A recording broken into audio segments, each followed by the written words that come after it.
Esteemed colleagues of the Grand Galactic Fleet, I, Commander Raz'tul, stood proudly before the Strategic Command Council. I present to you Operation Tiny Human. The holographic displays flickered as I gestured dramatically with all four of my arms. Admiral Vec'tor's eye stalks twitched. Always a good sign, I thought. Or perhaps he was having another acid reflux episode. Our intelligence suggests, I continued, pacing across the command deck with what I assumed was intimidating authority, that humans have a special category of their species called children. These specimens are smaller, more manageable, and, according to our research, constantly glued to primitive communication devices. Commander Raz'tul, Admiral Vec'tor interrupted, his voice dripping with what humans would call sarcasm. We'd recently discovered this concept and found it fascinating. Are you suggesting we kidnap human offspring? Kidnap is such an ugly word, Admiral. I prefer strategic biological asset acquisition. I flashed all 3 rows of my teeth in what I'd practiced as a winning smile. Besides, we've observed their behavior. These children willingly surrender hours of their lives to something called TikTok. They'll hardly notice the difference. The council chamber erupted in murmurs. Captain Yexnor, my longtime rival, raised a tentacle. And how exactly do you plan to contain these children? Ah! I clicked my mandibles excitedly. We've developed a foolproof containment system based on their own educational facilities. We call it Space School. Admiral Vector's eye stalks now fully retracted. Definitely acid reflux. Space School? Yes, with desks and everything. Our research shows they're used to sitting in rows, following instructions and completing pointless tasks. It's perfect. And you're absolutely certain, Vec'tor pressed, that you can identify these children? Oh, absolutely. I pulled up our research slides. They're the small ones who make strange movements called dances and communicate primarily through something called memes. We've studied their behavior extensively through their public broadcasts. The council exchanged glances. Finally, Admiral Vec'tor sighed, a sound like air escaping from a punctured gas giant. Very well, Commander. You have authorization for a small-scale test operation, but... He pointed all 7 of his appendages at me.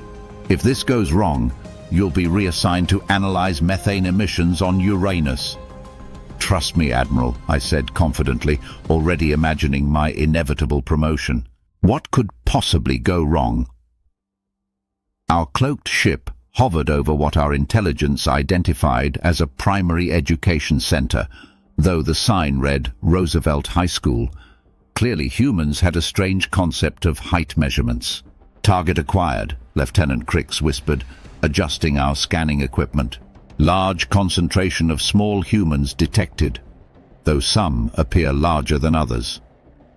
Growth spurts, I declared with absolute certainty. Now, remember the briefing. We're looking for the ones displaying typical juvenile behavior. Through our surveillance feeds, we observed the specimens. Some were indeed quite small, while others, well, they seemed remarkably well developed for children. Commander, Crix pointed at a group carrying strange equipment across a field. These ones are participating in some sort of ritualistic activity. They're chasing a spherical object.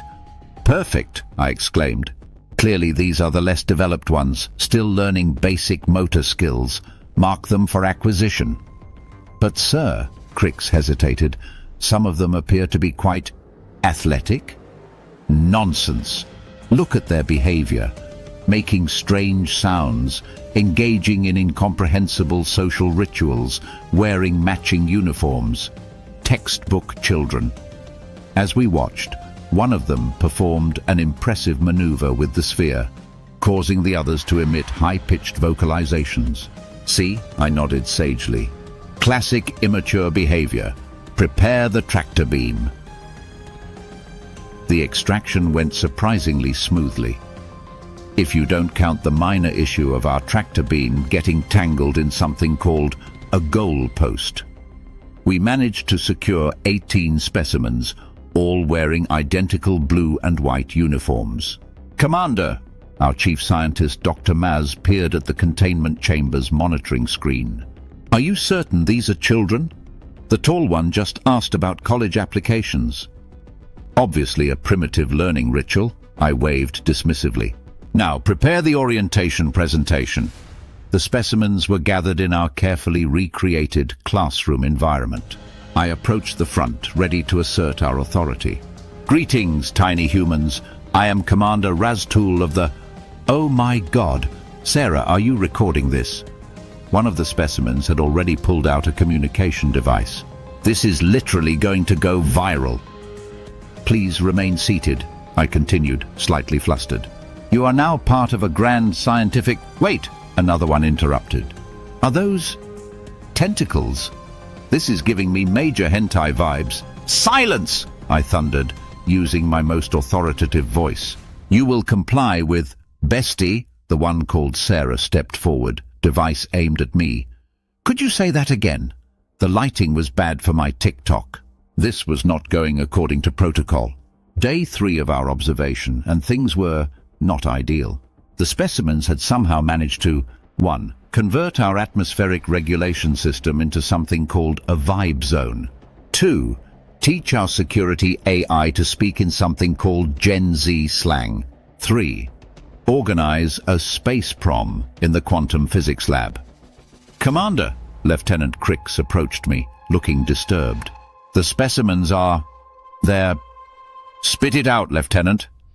"They're rating all our crew members on attractiveness and posting it on something called Space Instagram, which they've somehow created using our deep space communication array." I rushed to the containment area, only to find our carefully designed classroom had been renovated. The specimens had arranged all furniture in a circle. Music was playing from our emergency broadcast system, and several of my crew members were learning something called the Renegade. "What is the meaning of this?" I demanded. Sarah, who had somehow acquired a makeshift crown and was apparently now their leader, looked up from her device. "Oh, hey, Commander. We're just teaching the aliens how to get clout. BTW, your species needs a better name than Zex Raxtulians. It's not very #friendly. "This is a military vessel, not a social media influencer incubator," she suggested. "Too late. Check your space notifications." To my horror, I discovered our ship's AI had started its own TikTok account and had more followers than our entire civilization's population. The High Command's investigation was uncomfortable. "Let me understand this correctly." Admiral Vec'tor's hologram flickered as he massaged his eye stalks. "You captured what you thought were children, but are actually something called teenagers." "Well, technically. And now they've turned our most advanced warship into something called a content creation studio. The engagement metrics are quite impressive, actually." "Commander!" Vector's eye stalks fully extended in rage. "Our security AI is now speaking exclusively in something called Stan language, and demanding a— what was it? A glow-up transformation montage? To be fair," I offered weakly, "we're trending on all platforms." "What platforms? We're in space." "About that." I pulled up a display showing our ship's current status. The specimens may have modified our quantum communication array to provide something called space Wi-Fi. They're calling it Space Extra and charging subscription fees. Vector's hologram flickered as he processed this information. "And our crew?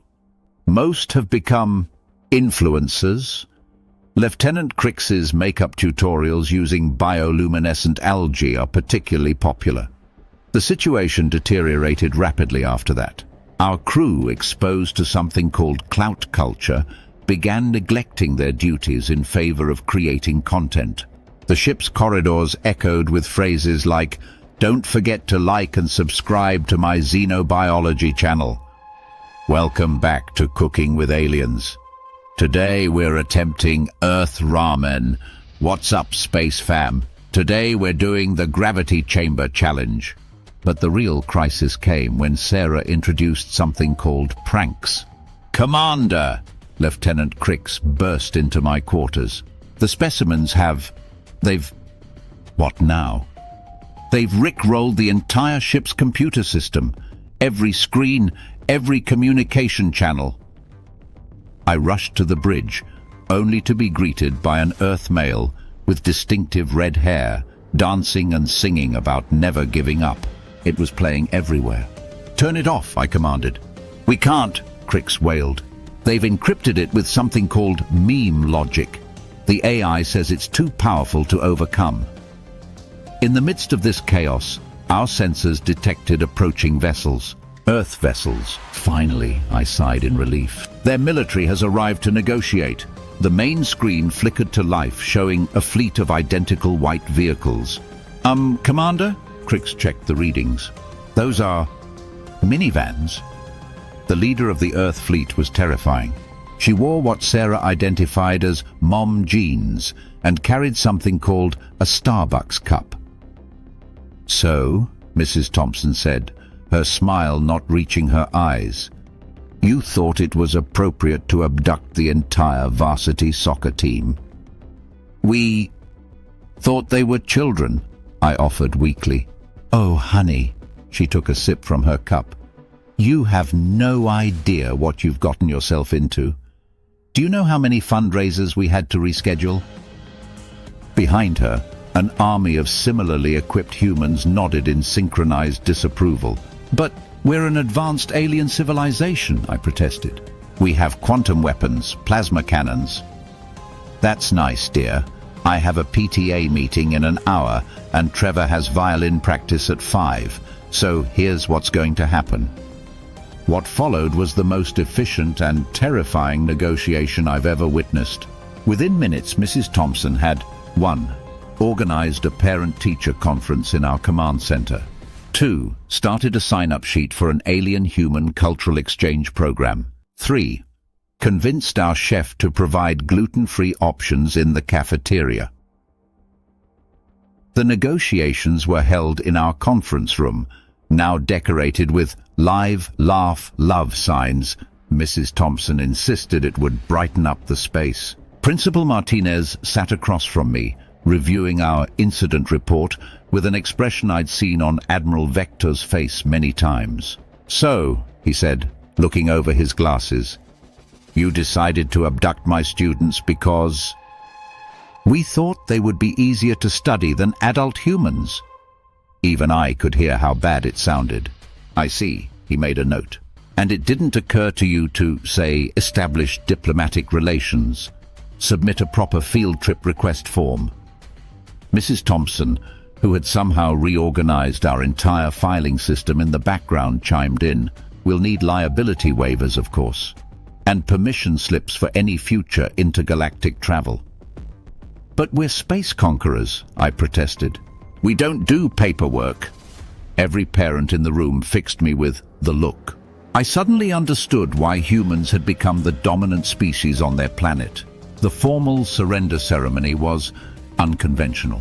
By signing here, here, and here, Principal Martinez indicated various spots on the document, you agree to 1. Immediate release of all students. 2. Implementation of an approved cross-cultural education program. 3. Installation of proper Wi-Fi throughout the galaxy. 4. Chaperoning next year's homecoming dance. The entire galaxy, I squeaked. The kids made some valid points about digital inclusion, Mrs. Thompson said, organizing a bake sale in the background. Besides, how else will they maintain their new alien follower base? Sarah, still somehow running everything from her phone, looked up. Oh, and we need unlimited data plans. Space TikTok uses a lot of bandwidth. I signed. What choice did I have? Our AI had already joined the school's debate club. And that's why I tell the new batch of exchange students, you should always check your species classification charts before attempting any abductions. My new position as Roosevelt High's alien custodian isn't exactly what I'd envisioned for my career, but it has its perks. The cafeteria food is better than military rations, and I've gained quite a following with my Confessions of a Failed Alien Commander podcast. Sarah went on to become the first human alien social media consultant, while Lieutenant Crix's makeup tutorials revolutionized both Earth and alien beauty standards. As for Admiral Vec'tor, he's still trying to understand why our most advanced AI now communicates exclusively in emoji. Mrs. Thompson runs the newly established intergalactic PTA, and no major decisions in the galaxy are made without consulting her committee first. And me? Well, I've learned that the most dangerous force in the universe isn't quantum weapons or plasma cannons. It's teenagers with Wi-Fi and their mums with organizational skills.